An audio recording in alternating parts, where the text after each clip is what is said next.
4부. 안녕하세요. 한번혜입니다. 오늘은 청약시장, 분양권시장, 전세시장의 분위기를 좀 더 중점적으로 다뤄보기 위해 다소 길지만 여러가지 기사를 준비했습니다. 기사를 좀 더 객관적으로 보여드리겠습니다. 지금부터 출발합니다. 오늘부터는 패널분들의 한마디로 시작해볼까 합니다. 먼저 추선님.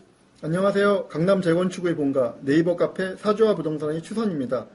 우리가 방송 시작한 지 3주 만에 팟캐스트 200위권 안쪽 순위에 드디어 진입에 성공했습니다. 여기에 만족하지 말고요. 다시 3주 후에는 100위권 안쪽에서 만나 뵙는 걸로 하겠습니다. 화이팅! 다음 포이플레스님. 안녕하세요. 열심히 복부인을 꿈꾸다가 최근 부동산으로 돈 벌 팔자가 아니라는 사주를 확인하고 좌절한 포인플렉스입니다. 이번 주 고등학교 기말시험이 대부분 끝난 것으로 알고 있습니다. 이번 결과로 수시가 결정되죠? 예년보다 빠른 장마와 무더위에 고생하신 수험생 여러분 그리고 그 가족분들 이번에 좋은 결과 있으시길 바랍니다. 다음은 아이유님.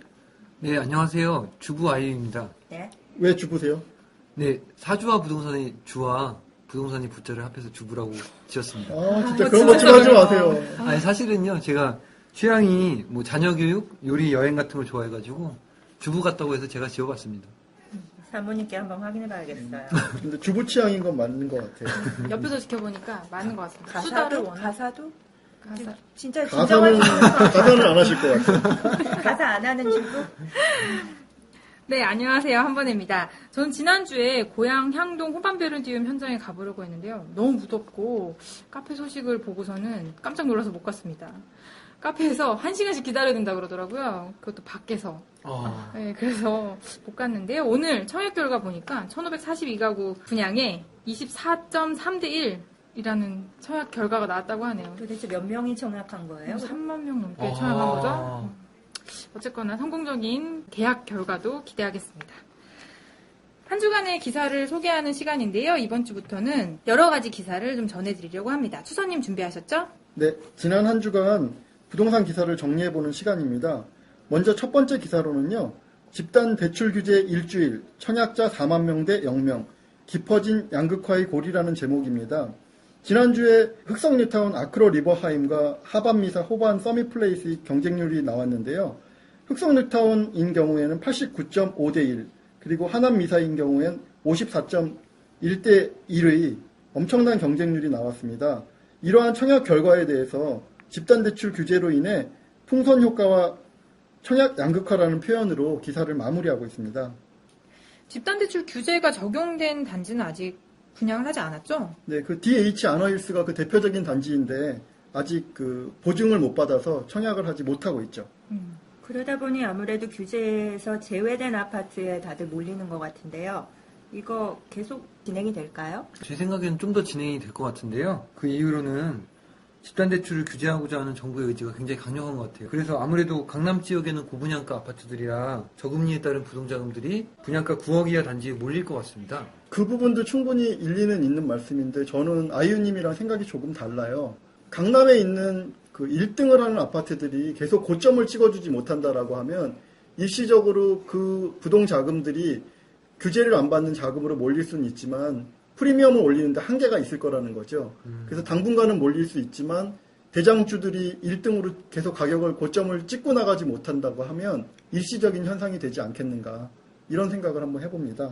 두 분의 의견이 좀 상반되는데요. 집단대출 규제가 적용된 청약 단지가 실제로 분양되는 결과를 좀 더 지켜봐야 될 것 같습니다. 네, 다음 소식은요. 날개도 친 송파 헬리오시티 분양권 거래라는 제목의 기사인데요.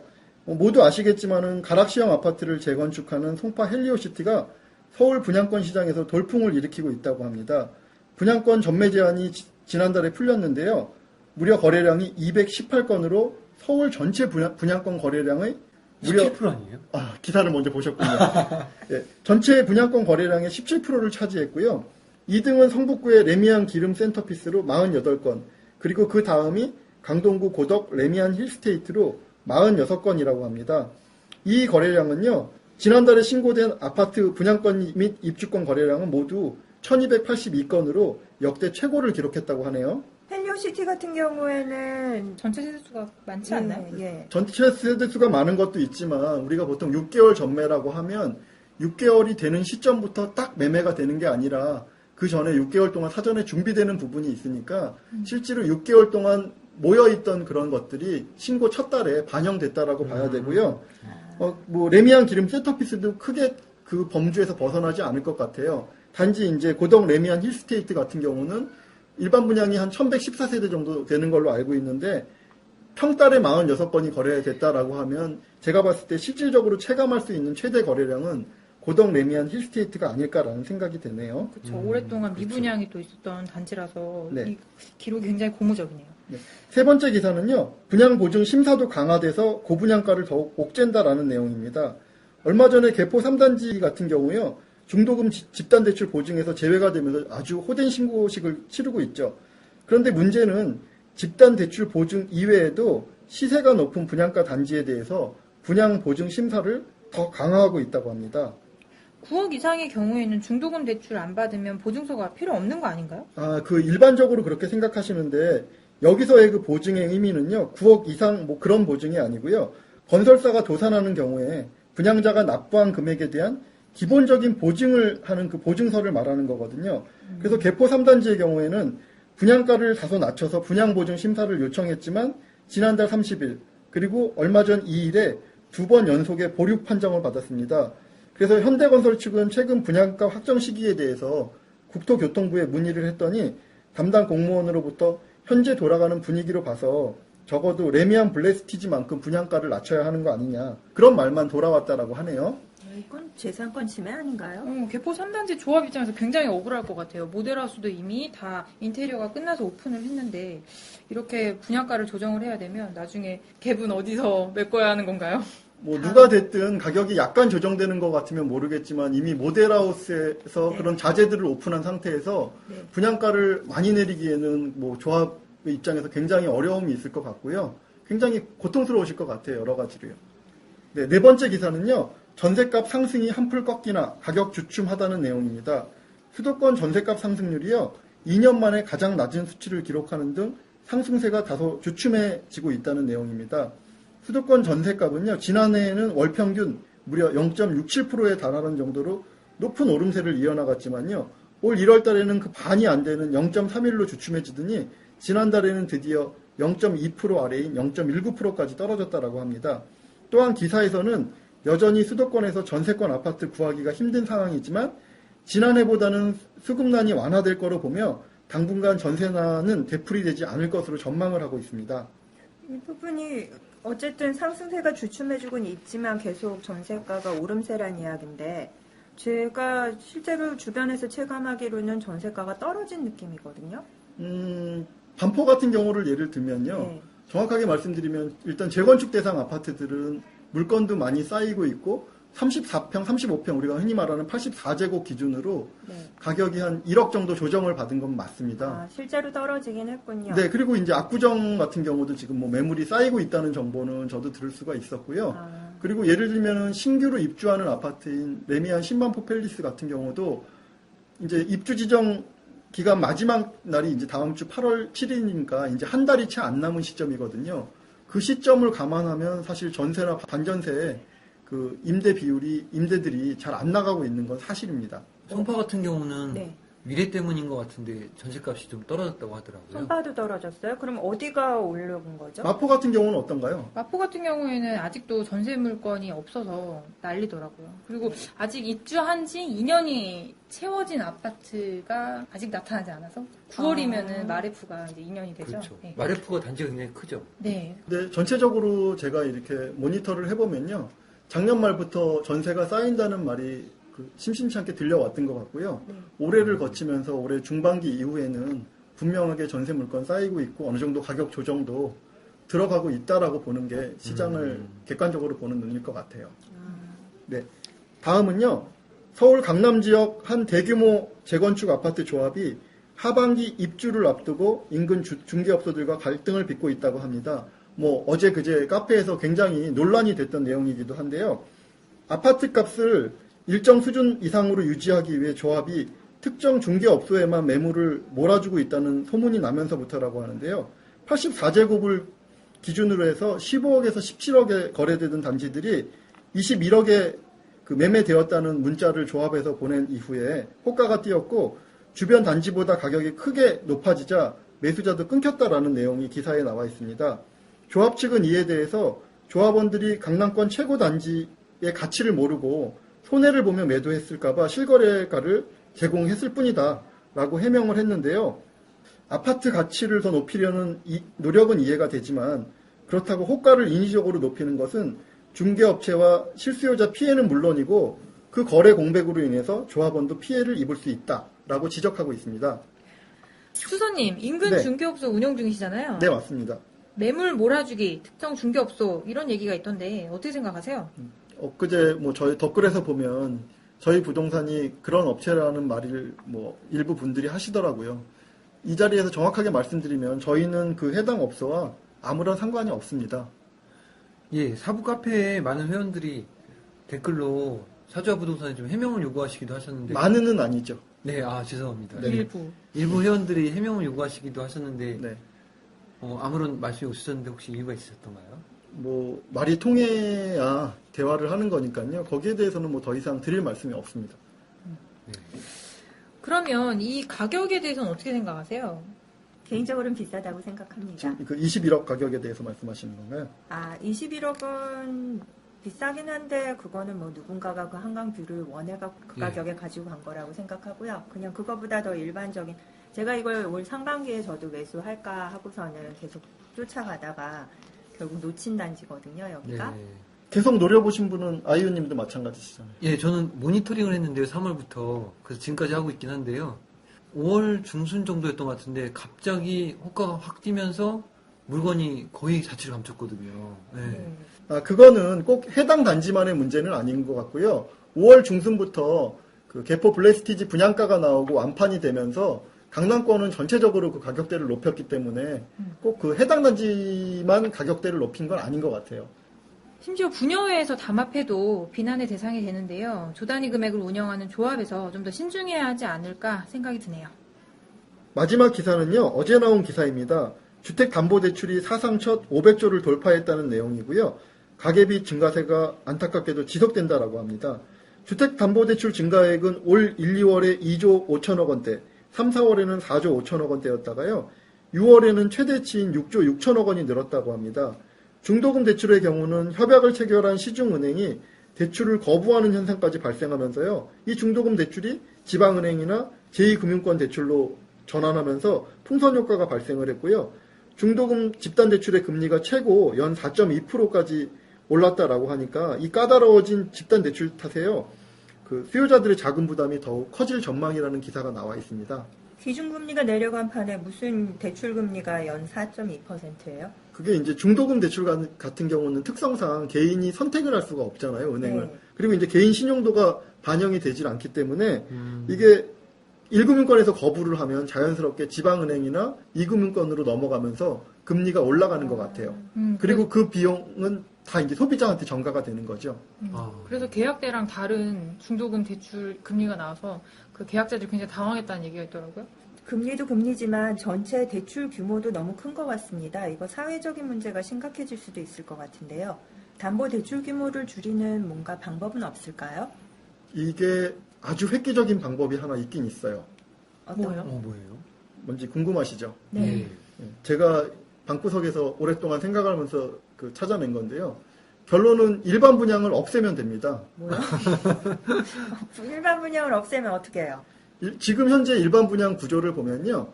계약금 10%를 분양을 받은 사람이 내고요. 중도금 60%를 은행에서 대출을 해줍니다. 그렇죠? 그러니까 약 70% 자금이 들어가는 셈이고요. 또 입주할 때는 담보대출로 전환이 되면 70%가 그대로 들어가거든요.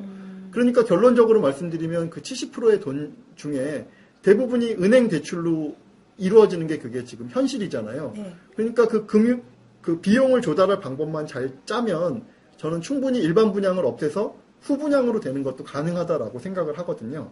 예전에 일반 분양을 강추하셨던 슈서님이 없애자 그러시니까 좀 놀라운데요. 일반 분양을 강추드렸던 거는 이렇게 효율적인 자금 운영이 되는 물건이 있으니 투자 대비 효율이 워낙 뛰어나니 그 추천을 드린 것이고요. 네. 이렇게 지금 주택담보대출이 증가세에 있다라고 하면 네. 사실 전체적으로 경제에 이게 만약에 깨지거나 하면 큰 파장이 예상되기 때문에 지금 현재 일반 분양들이 앞으로도 계속 지속되는 그런 추세에 있기 때문에 집단담보대출을 줄일 수 있는 방법이 일반 분양을 없애야지만 가능할 것 같아서 드리는 말씀이에요. 근데 그렇게 되면 네. 시공사나 시행사 입장에서 굉장히 부담스러울 것 같아요. 그리고 은행 같은 경우에도 보증 없이 자금의 위험 부담을 오롯이 은행이 같이 져야 되잖아요. 그래서 경기가 안 좋아지면은 뭐 이거는 뭐 건설회사만 망하는 게 아니라 은행도 같이 망하자는 거거든요. 네, 당연히 그러니까 이제 어떻게 보면 후분양제로 돌아가자는 건데요. 네. 근데 새로운 정책을 만들게 되면 항상 문제점은 생기기 마련이고요. 문제는 그 문제를 얼마나 효율적으로 극복할 수 있는 대안을 내는가의 해결책이 있는 거거든요. 사실 후분양을 하고 경기가 좋아져서 잘 팔리면 문제가 없는 것이고 제 생각에는 그 경우에 만약에 경기가 그동안 나빠져갖고 그 다음에 팔리지 않는다 그러면 예를 들어 그걸 지어놓은 기업에게 임대주택으로 운영할 수 있게 해주고 뭐 세제 혜택을 준다든지 그런 식으로 인센티브를 주면은 큰 타격 없이 운영이 가능하지 않을까요? 이제 그거는 가격이 어느 정도 내리냐의 문제일 것 같은데요. 사실 완만한 곡선으로 조정을 받는다라고 하면 조금 조정을 받는다라고 하면 기업에서 지금 외곽에서 임대주택 사업 뭐 뉴스테이라는 명칭으로 하고 있는데 네. 강남권 안에 진입을 할 수가 없잖아요. 예. 그러니까 그런 경우에 어느 조정폭이 그렇게 크지 않다는 전제를 깔면 기업 입장에서는 그거를 뭐 월세로 돌릴 수 있는 뉴스테이 방법도 있고 저희가 지금 뭐 아이디어 차원에서 말씀드린 거라 뭐라고 분명하게 말씀드릴 수는 없지만 뭐 여러 가지 방법은 찾기에 따라서 있을 수도 있을 것 같아요. 다음 기사는 제가 준비했습니다. 매일경제 7월 12일자 소식입니다. 줄이는 서울 엑소더스, 종착지는 미사 삼성 미래라는 기사인데요. 드디어 서울의 인구가 1,000만 명 아래로 내려갔다고 합니다. 대한민국 인구가 줄는 것 같던데 그럼 서울 인구도 줄는 거 아닌가요? 네, 당연한 얘기일 수도 있는데요. 통계청 자료에 의하면 가구 수는 또 증가하고 있다고 합니다. 서울 인구 유출이 또 어제 오늘 일은 아닌데요. 참고로 예전 기사인 3월 23일자 헤럴드 경제에 비슷한 기사가 있습니다. 2015년에만 역대 최대치인 13만 7,300명이 서울을 빠져나갔다고 합니다. 근데 이분들이 어디로 갔는지 굉장히 궁금하시죠? 네. 엊그제 기사에는 2016년도 상반기 통계청 자료를 인용해서 외곽으로 나간 인구 기준으로 성남시, 고양시에 각각 16,700, 15,700명으로 제일 많이 유출이 됐고요. 하남, 남양주, 용인 순으로 10,000명 이상씩 이동했다고 합니다. 이 5개 지역으로 많이 간 이유가 있겠죠? 혹시 올 상반기에 입주한 아파트가 그렇게 많은가요? 기사에서는 해당 지역의 그 입주 물량에 대해서는 내용이 없고요. 신도시 위주로 좀 나열이 되어 있습니다. 위례 신도시가 있는 성남, 삼송, 원흥, 향동택지지구가 있는 고양, 그리고 미사 강변도시와 위례 신도시 일부가 있는 하남 이렇게 기술되어 있더라고요. 기사는 온나라 부동산 정보 주택거래 통계를 인용해서 서울에 사는 사람들이 가지고 있는 경기도 주택의 거래를 주목했습니다. 하남, 고양, 성남, 남양주, 부천 순으로 많이 거래가 됐다고 합니다. 아, 그럼 그걸 다 서울 사람들이 매수한 거예요? 실제 매수인지 매도인지는 안 나와 있고요. 그냥 거래량이라고만 돼 있습니다. 근데 단순히 거래가 있다고 해서 해당 지역으로 인구가 유출될 거라고 단정 지을 수는 없습니다만 그만큼 기대 수요가 있을 것이다 정도로 예측할 수 있을 것 같습니다. 그런 것도 다 투기 아니에요? 저 투기일 수도 있죠. 뭐 어찌됐건 간에 거주 비용이 점점 높아지다 보니까 외곽으로 많이 빠져나간다라는 게 결론인 것 같습니다. 매일경제는 서울 엑소더스 보고서라는 시리즈 기사를 내놨는데요. 읽어보니까 주요 생산 인구인 30, 40대가 외곽으로 자꾸 이동해야 되다 보니까 출퇴근하는데 굉장히 힘들겠구나라는 생각이 들더라고요. 기사에서 언급된 신도시들이 아직 입주를 하고 있거나 하지 않은 지역들이 대부분이었는데요. 하루빨리 입주해서 공급이 많아지면 전셋값도 조금 조정이 받지 않을까, 주거환경이 좀 안정되지 않을까라는 생각이 듭니다. 아유님, 한 곳 다녀오셨죠? 네, 오늘은 미사강변도시에 대해서 좀 소개해 드리려고요. 요즘 동해 번쩍, 서해 번쩍, 남해 번쩍 바쁘시네요. 지난주는 흑석동도 다녀오시고 개포 3단지도 다녀오시지 않으셨어요? 예, 각각 모델하우스 2번씩 다녀왔는데요. 한 번은 이제 혼자서 호기심에 가봤는데 와이프가 혼자 가냐고 또 욕하길래 같이 데리고 한 번 또 갔죠. 좀 4번이나 다녀오신 거네요. 지난번에 아너힐스 다녀왔고 너무 좋다는 이야기 하셨던 것 같은데 아내분은 어떠셨어요? 예, 저희 와이프는 인테리어 보고 굉장히 마음에 들어 하더라고요. 근데 저희가 아무래도 생활권이 이제 그쪽은 아니다 보니 위치가 조금 고민이 된다는 그런 답을 주었습니다. 아, 개포의 입지가 고민이 되신다는. 그럼 위험한 개포의 입지는 정말 좋았는데요. 네네. 저희가 생활권이 그쪽이 아니다 보니까 입지가 마음에 안 드시는 거군요. 그 부분에 이제 입지의 위치가 조금 집은 좋은데 입지는 별로다? 아이유님은 개포를 별로 안 좋아한다고 하시네요. 네, 다음으로 넘어가겠습니다. 네, 자 그럼 7월 10일자 매일경제 기사에 나온 내용 소개해 주시죠. 네, 중도금 대출 규제 여파로 미사 강변도시의 청약 열기가 아주 뜨겁다고 하고요. 2018년에 지하철 5호선도 생기고 지하철 9호선도 검토가 되고 있어서 더욱 인기가 있는 것 같다고 하네요. 특히 지난 8일 청약을 접수받은 미사, 신안, 인스빌 같은 경우는요.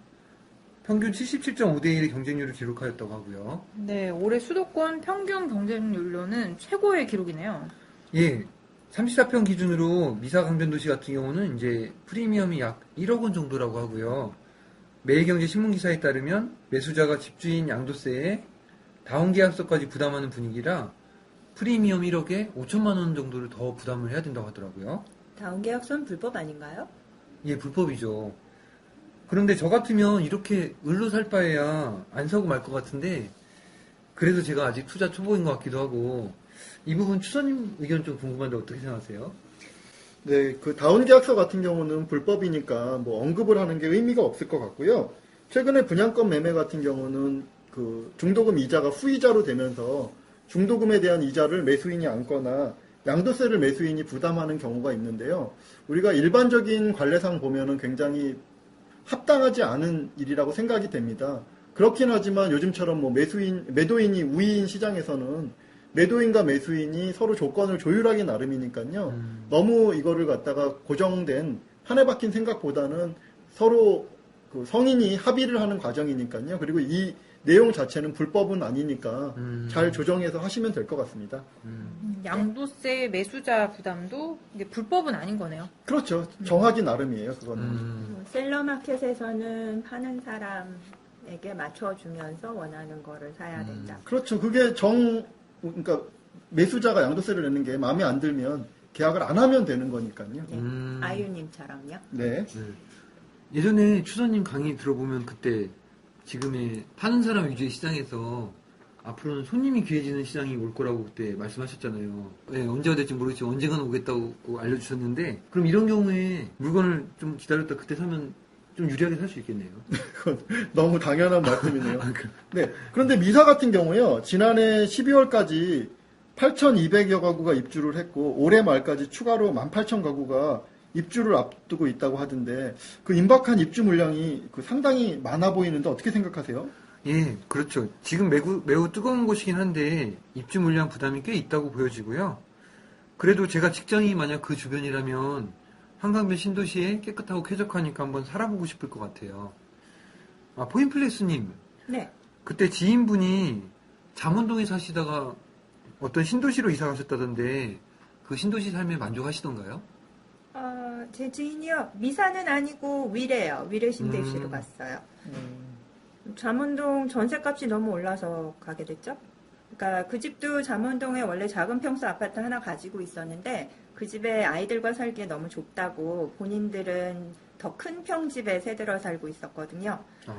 그런데 아시다시피 재작년부터 작년 사이에 잠원동 전셋값이 급등해서 집주인이 전세를 1억 넘게 올려달라고 그랬나 봐요. 그래서 낡은 집에 그 돈을 추가로 주기는 싫고 그렇다고 그 돈에 맞춰서 작은 평수로 이사하자니 너무 답답할 것 같고 그 전셋값 들고 차라리 큰 데로 가자 그러고서는 위례로 가버렸어요. 위례가 지금 주변의 편의시설은 어떤가요? 편의시설이나 뭐 아이들 학원이나 그런 게 마땅치 않은 것 같아요. 그래서 아이들 이쪽 잠원동에 살 때 다니던 유치원에 계속 다니고 있다고 그러더라고요. 지금 그러면 거주는 위례하시면서 잠원동까지 아이들을 네. 왔다 갔다 하고 있다는 말씀이세요? 대단하시네요. 대단하시네요. 그렇죠. 그런데 시간이나 비용이 만만치 않게 걸릴 것 같거든요. 특히 비용이요. 그 정도 차로 왔다 갔다 매일 하실 정도의 비용이면 잠원동에 월세를 주고 사시는 것도 더 낫지 않았을까요? 잠원동 아파트는 근데 다 낡았잖아요. 새 아파트는 뭐 전세값이 2배 이상 줘야 되는 거고요. 지금 미래 신도시에는 50평대 아파트, 새 아파트로 들어간 걸로 알고 있거든요. 그러니까 집에 일단 들어가면은 쾌적한 새 아파트가 주는 만족감이 꽤 큰 것 같아요. 멀어도 그게 더 좋으신가 봐요. 본인이 여성분들은. 감당할 수 있다고 하네요. 그러면은 두 분 같은 경우는 예를 들면은 비용이 동일하다라고 봤을 때 그 위례의 50평대 새 아파트와 30평대 낡은 잠원동 아파트 중에 어떤 선택을 하시겠어요? 전세 아파트요. 진짜요? 전세 아파트 갑니다. 저도 포인플렉스님은 어떠세요? 어려운 질문이네요. 저도 새 아파트 갈 것 같아요. 진짜요? 저는 미래 30평대를 전세를 가고 남는 돈으로 다른 걸 하고 이렇게 투자까지 50평은 안 하고 50평 너무 투자가의 마인드. 청소가 힘들어요. 청소. 청소가 힘들겠네요. 근데 이런 모든 의견은 직장을 안 다니는 분들의 의견이었습니다. 그렇긴 하죠. 네, 직장이 아무래도 시내 중심가나 맞아요. 뭐 여의도권에 있으면 뭐 멀어요. 쉬운 일은 아니겠죠. 그렇죠. 음. 맞습니다. 아연이 기사 하나 더 소개해 주시기로 하셨죠? 신세계 하남 스파필드에 관한 기사였습니다. 저도 본 적 있어요. 9월에 생긴다는 백화점이죠? 예, 한번에님처럼 이렇게 많이들 백화점을 알고 계신데요. 대한민국 최초의 쇼핑 테마파크이고요. 공식적으로 라이벌이 백화점이 아니라 에버랜드라고 홍보하고 있더라고요. 에버랜드는 놀이공원이잖아요. 삼성과 신세계가 사실 뿌리는 같은데 신세계가 놀이공원에 들어서는 거예요. 여러 곳에서 경쟁하네요. 이러다가 자극받은 삼성이 유통업에 뛰어들게 되면 사촌끼리 피 터지는 경쟁하고 저희는 볼만할 것 같은데요. 예, 삼성이 백화점 만들면 잘 만들 것 같아요. 작정하고 만들면 잘 만들 네. 것 같습니다. 미국 터프먼이라는 회사의 자회사에서 투자를 해가지고 같이 만들고 있고요. 그래서 미국 플로리다주의 터프먼의 쇼핑몰들을 벤치마킹했다고 하더라고요. 포인플렉스님 혹시 여기 가보셨어요? 플로리다요? 플로리다 한 번도 못 가봤어요. 안 그래도 남편이랑 우리 죽기 전에 디즈니월드는 한번 가봐야 되지 않냐. 그런데 플로리다는 악어가 출몰하니까 애 데리고 가기는 좀 그렇지 않냐. 뭐 그런 영양가 없는 소리 맨날 하고 있었거든요. 그런데 이런 판에 무슨 느낌을 생생하게 알려드립니까? 그냥 아이유님이 스타필드나 뭔지 설명해 주세요. 혹시 추소님은 네, 플로리다 갔다 오셨나요? 제가 비행기를 6시간 이상 못 타는 병이 있어요. 그래서 비행기를 오래 못 타서 고소공포증 같은 폐쇄공포증? 아니, 그런 건 아니고요. 좁은 자리 공포증이라고. 제가 돈을 좀 많이 벌어서 퍼스트 클래스나 비즈니스 클래스 정도를 탈 정도가 되면 먼 거리는 도전해 보는 걸로 그렇게 할 계획입니다. 여긴 국내 최초로 매장 내 기둥을 없앴고요. 자연 채광 구조로 설계를 통해서 고객들이 햇빛을 받으며 쇼핑할 수 있게 했다고 합니다. 그런데 지금까지 말씀하신 걸로만 보면 기존의 백화점이랑 큰 차이점은 없어 보이거든요. 뭔가 특별하거나 특이한 시설물 같은 게 있는 건가요? 건물 위층에 한강과 검단산을 바라보면서 물놀이랑 스파를 즐길 수 있는 인피니티 풀과 실내 워터파크 등이 있다고 하더라고요. 인피니트 풀이 뭔데요? 인피니티 풀이 많이들 아실 텐데 싱가포르의 마리나베이 샌즈 호텔의 꼭대기에 있는 수영장 그런 걸 말하거든요. 마치 쏟아질 것 같이 돼 있는데 굉장히 멋있어요. 떨어질 것 같이 무서울 것 같은데. 가보셨어요?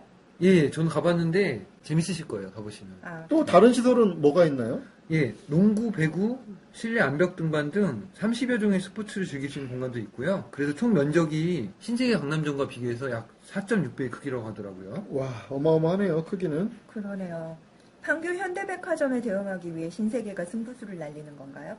안 그래도 판교 현대가 워낙 잘해놔서 그쪽으로 엄마들이 몰리니 핫하던 아비뉴 프랑이 좀 타격을 입었다는 거 그런 소리도 들은 것 같아요. 얼마 전에 댓글에서도 저도 본 것 같아요. 네. 예, 저는 몇 번 가봤는데 현대백화점 정말 잘해놨더라고요. 백화점들이 요즘 경쟁을 심하게 하고 있는 것 같습니다. 신세계가 요즘에는 이런 여러 가지 다양한 테마들이 들어가 있는 쇼핑몰을 추구하는 것 같은데요. 삼성 신세계몰도 굉장히 규모가 크더라고요. 공사장 넓이만 어림짐작 봤는데 엄청 어마어마하더라고요. 롯데도 은평에 쇼핑몰 새로 짓는 것 같더라고요. 예, 은평 뉴타운 쪽에 생긴다고 하더라고요. 네.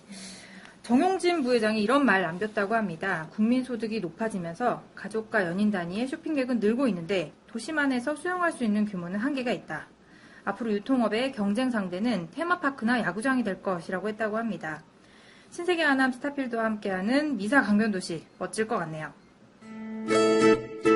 잠시 쉬어가겠습니다. 광고주를 모집합니다. 건설사, 분양대행사, 조합 등 관계자 여러분들의 후원을 기다립니다. 부동산 4부.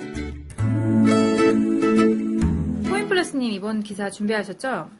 네, 7월 10일 에너지경제신문에 나왔던 기사입니다. 가수 리쌍과 임차인 갈등, 구멍난 상가 임대차 보호법 도마. 쟁점은 리쌍이 새로 산 건물에 기존 임차인이 안 나가겠다고 버티고 있다고 합니다. 원래 주인과 2년 계약을 했는데 1년 반밖에 안 된 상황에서 리쌍이 건물을 매수했거든요. 그런데 전 주인과 구두루는 5년 계약을 했었다고 못 나가겠다고 그래서 리쌍이 일단 그 매장을 지하로 옮겨서 2년 정도 더 장사하게 해주고 못 받게 된 권리금도 1억 8천만 원 정도 주고 그리고 이제 총 5년 영업했으니 나가라 그랬더니 새 자리에서 5년 채우기 전에 못 나간다. 그래서 강제 집행을 시도하다가 실패했다.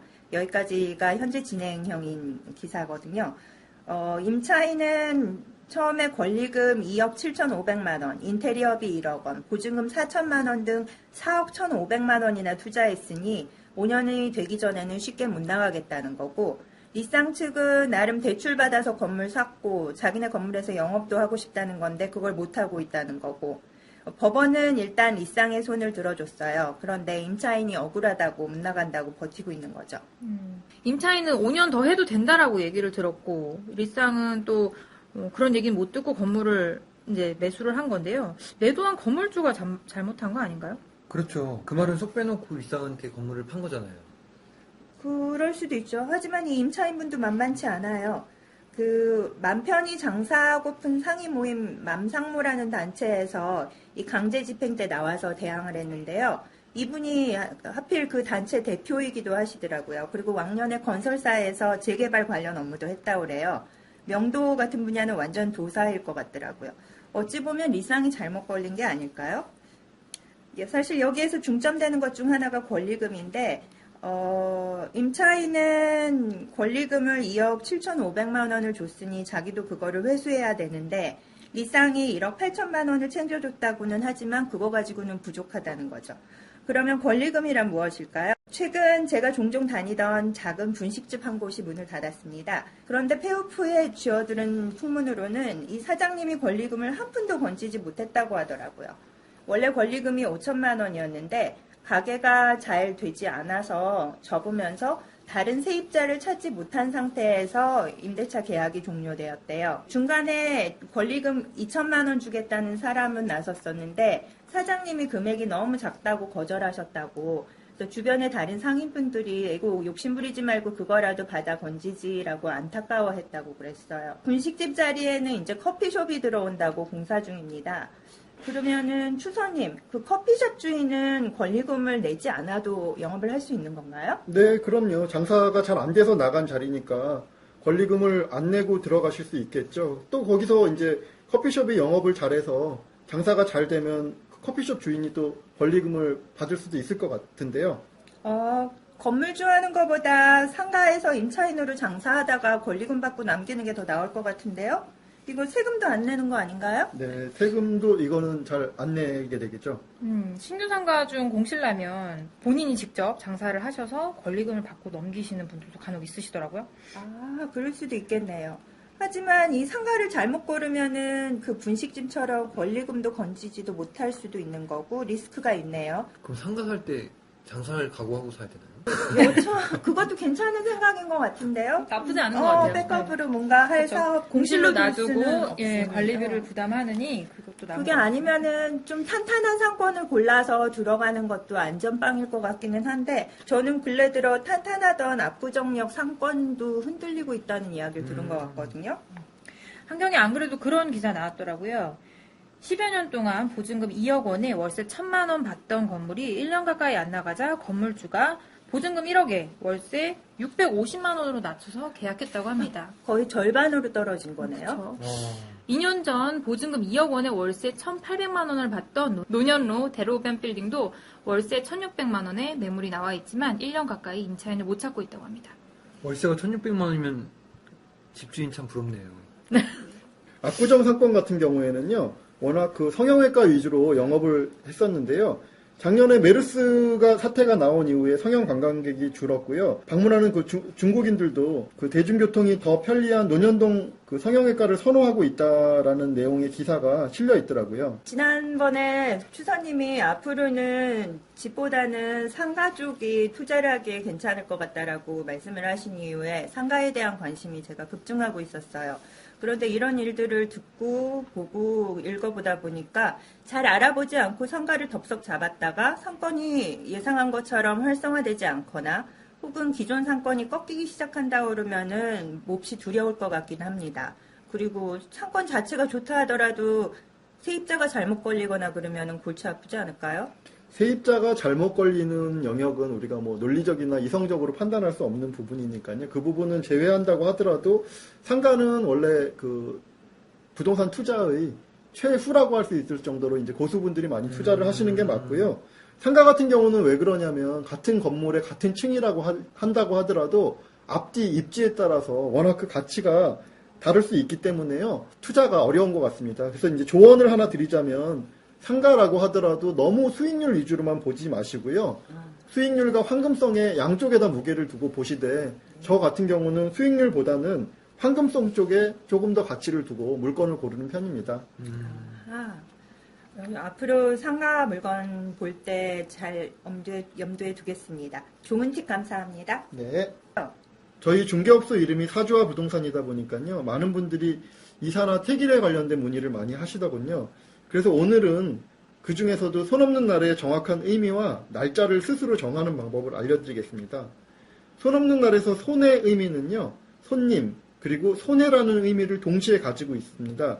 그래서 민속신앙에서 그 손이라는 뜻은요. 돌아다니면서 사람의 활동을 방해하고 해코지한다는 그런 귀신을 의미하고 이를 우리가 태백신이라고 표현을 합니다. 그렇다면 손 없는 날의 의미는 사람의 활동을 방해하는 태백신이 없는 날 이렇게 보면 되는 건가요? 네, 그렇습니다. 그 나쁜 귀신인 태백신은요. 음력을 기준으로 해서요. 음력 1일과 2일은 동쪽, 그리고 3일과 4일은 남쪽, 5일과 6일은 서쪽, 그리고 7일과 8일은 북쪽에 있습니다. 그렇게 돌아다니기 때문에 태백 흉신이 그 4개 방위에 머물지 않고 천상과 천하에 머무는 음력 9일과 10일을 기준으로 해서 손 없는 날이라고 칭하게 되는 것이거든요. 그래서 손 없는 날이라고 하면 음력 9일과 10일, 그리고 19일과 20일, 29일과 30일이 되며 열흘 간격으로 오게 됩니다. 딱 와닿지 않는데 그러면 동쪽에서 시작해서 시계 방향으로 이틀씩 태백신이 움직이고 마지막 이틀은 하늘에 올라갔다가 땅 밑으로 들어갔다. 그렇게 된다라고 보면 되겠네요. 그렇게 보시면 되는데요. 조금 더 정확하게 말씀드리면 1일은 동쪽, 2일은 동남쪽, 3일은 남쪽, 4일은 남서쪽 이런 방향으로 조금씩 하루의 단위로 옮겨가는데요. 그렇게까지 이해하시려면 좀 복잡하니까 네네. 1, 2일은 동쪽, 3, 4일은5, 6일은 서쪽 뭐 이런 식으로 개념을 잡으시면 될 것 같아요. 어찌됐든 그럼 손 없는 날은 열흘에 이틀씩 돌아오게 되네요. 그 이틀 동안 이사하는 게 일반적으로 선호하는 날이 되는 거고요. 역시 그 포인플렉스님은 상당히 똑똑하시네요. 감사합니다. 제가 한똑똑합니다. 그런데 손 있는 날 이사를 하게 되면 어떤 일이 생기는 거죠? 이 질문에 대해서 대답을 하려면요. 그 손이라는 의미인 그 태백살에 대해서 조금 더 자세하게 알아볼 필요가 있어요. 태백살은 태백성이라는 걸 의미하고요. 이는 금성을 의미합니다. 금성은 오행의 기운 중에서 목, 화, 토, 금 중에서 그 금기를 의미합니다. 금 골드 말씀이신가요? 흔히 여성분들이 좋아하는 골드는 아니고요. 금기라고 하면은 그 금속성을 말해요. 금속하면은 이제 그 우리가 그 반듯하고 딱딱하고 이런 느낌으로 많이 보시잖아요. 근데 금속은 주로 어떤 재료로 많이 쓰이나요? 칼, 총? 그렇죠. 주로 무기에 그 상대를 제압하는 속성으로 많이 금속은 쓰입니다. 그래서 과거에는 우리가 숙살직이라고도 표현을 했고요. 지금은 살기라고 표현하는 그런 대표성을 가진 기운이기도 합니다. 그래서 그 살기의 기운이 가진 태백살이 움직이는 날 이사를 하게 되면 보통 일평생을 좀 불행하게 보내거나 뭐 단명을 한다라고 이제 과거 버전으로 보면 그런 표현들이 나와 있고요. 그래서 태백살이 있는 방위에서는 우리가 흔히 말하는 행군이나 공격, 이사, 장례, 그리고 이제 혼인이나 부임 등을 그런 행위들을 피하였다고 합니다. 과거에는. 살기라고 하시니까 겁납니다. 꼭 손 없는 날에만 이사를 해야 되나요? 아니요. 꼭 손 없는 날에만 이사를 하시는 건 아니고요. 해야 되는 건 아니고요. 그러니까 지금 현재의 집에서 새로운 집으로 이사를 하는 방향이요. 동쪽이라고 하면 그때 태백신이 동쪽에 있는 음력 1일과 2일만 피하면 됩니다. 그러니까 실제로 동쪽으로 이사를 하시는 분은요. 그 손 없는 날을 지키는 분이라고 하더라도 1일하고 2일만 피하시고 3, 4, 5, 6, 7, 8 그리고 손 없는 날 9, 10 이렇게 10일 중 8일은 이사를 해도 되는 거죠. 그런데 우리가 흔히 일반적으로 이렇게까지 지식이 없다 보니까 손 없는 날은 누구든 이사를 해도 되니까 보통 일반적으로 음력 9일과 10일을 택해서 이제 이사를 가는 줄 알고 계시는 겁니다. 우리가 조금 더 전문적으로 들어가서 택일에서 보면요. 내가 동쪽으로 이동하는 날 오히려 손이 서쪽으로 이동하면 그건 더 길일로 볼 수가 있거든요. 내가 어느 집으로 이사한지 방향이 더 중요할 수도 있겠네요. 추서님은 그럼 이사할 때 어떻게 하시나요? 이런 규칙을 다 지키세요? 아니요, 저는 주로 손 있는 날 그리고 평일날 이사를 합니다. 네? 왜요? 그날 하면은 보통 이사비가 반값이더라고요. 제가 형이상학적인 부분에서 제가 생각하는 거는요. 제 마음이 손을 극복할 준비가 되어 있으면 언제 어떤 선택을 해도 논리적이고 이성적인 선택을 하면 된다라고 생각을 하고요. 만약에 이런 게 찝찝해서 마음에서 그런 것을 받아들일 준비가 안 되어 있으면 그리고 손이라는 것에 대해서 불편함을 느끼신다라고 하면 아까 말씀드린 것처럼 이사하는 방위만 피해서 10일 중에서 8일 중에 날짜를 잡으시면 될 것 같아요. 그러면 마음이 강하다면 아무 날이나 이사날을 택하면 되고 그렇게까지 강하지 않고 조금이라도 찝찝함이 있다면 이사하는 방위만 피해서 날짜를 잡으면 된다. 열흘 중에 8일이나 선택할 수 있다. 뭐 그렇게 되겠습니다. 네, 그렇습니다. 항상 본인한테 닥치는 문제는요. 외부에서 오는 것처럼 보이지만 저는 항상 그 내부에서 문제를 찾으라고 말씀드리고 싶습니다. 왜냐하면 어떤 사람 같은 경우 여러 사람한테 그 상처를 계속 받으시는 분들이 있거든요. 그런 분들 같은 경우에 보통 상처를 입힌 사람들을 원망하게 되는데 계속해서 그런 사람을 선택했다라고 하면 자신의 내부에 문제가 있지 않은가, 또 그런 선택을 하고 있지 않은가 잘 살펴보시기를 바라면서 오늘은 손 없는 날에 대한 이야기를 마무리하려고 합니다.